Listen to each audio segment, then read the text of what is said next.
नमस्कार, मी डॉक्टर मुग्धा. तुम्ही कमी खाताय आणि तरी पण तुमचं वेट का वाढतंय?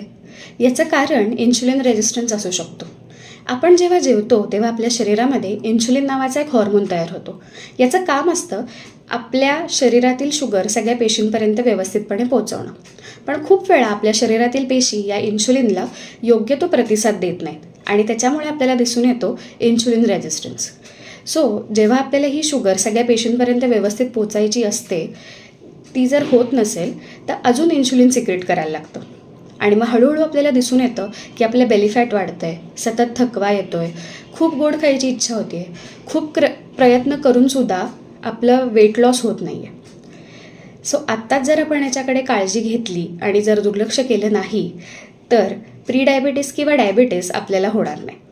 आपल्याला कमी खायचं नाही आहे, पण मेटाबॉलिझम हे बॅलन्स ठेवायचं आहे. तुम्हाला जर अशी काही लक्षणं दिसत असतील तर काळजी घ्या.